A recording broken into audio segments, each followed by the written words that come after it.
Rivera was one of Mexico's most important painters and a major artist of the 20th century.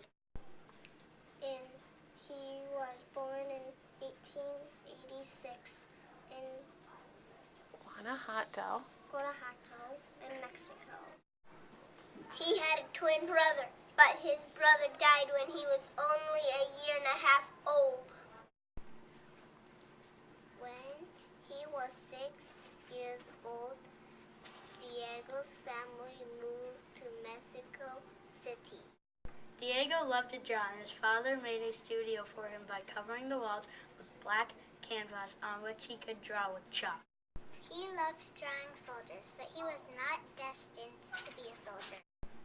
He was sent to military school at age 10, but only stayed for a short time. He enrolled in evening art classes at the San Carlos Academy of Fine Arts in Mexico City. He studied there for 5 years, but was later expelled for participating in student revolts at the school. These experiences were only the beginning of the controversy which would surround Rivera throughout his life. At 16, he became a painter. The wall in front of Diego Rivera's home in Apacadalo, Mexico, is decorated with moccasins in bright colors. Rivera combined this classical training with the influence of Mexican folk artist Jose Guadalupe Posada, emerging as an accomplished painter with a distinctly Mexican style by the age of 16. Rivera believed that art should play a role in empowering people to understand their own histories. In 1907, Rivera traveled to Spain to study the works of other artists at Madrid's El Prado Museum. Later, he moved to Paris and became fascinated with Cubist movement, which Pablo Picasso founded. After 4 years devoted to Cubanism, Rivera began to question the movement. In 1911, Diego married Angelina, a Russian artist he met in London. During World War I, they had no money.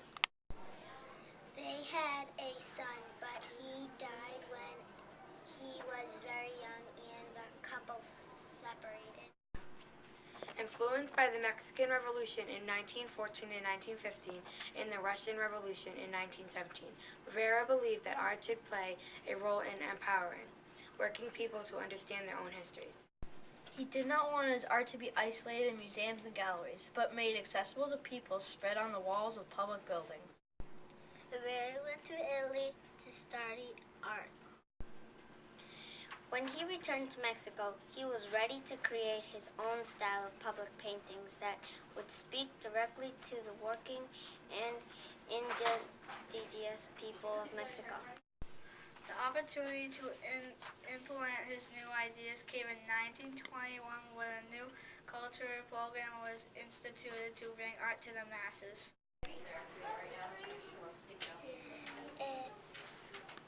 In 1922, he married Lupe Martin, and they had 2 daughters. 5 years later, they divorced. The Mexican government Rivera and other artists to paint a series of fresco cycles for public buildings, instigating what became known as the Mexican mural renaissance. These artists painted on walls in Mexico City. Their works represented complex social and national themes, religion, and a pre-Hispanic world. When political repression intensified in Mexico in the late 20s, Rivera wanted to paint in the United States. In 1929, he became the director of the Academy of San Carlos. In 1930, Diego visited San Francisco. He was extremely well received in California. Diego married Frida Kahlo, a young artist in Mexico. She was seriously injured in a bus accident and spent months in recovery.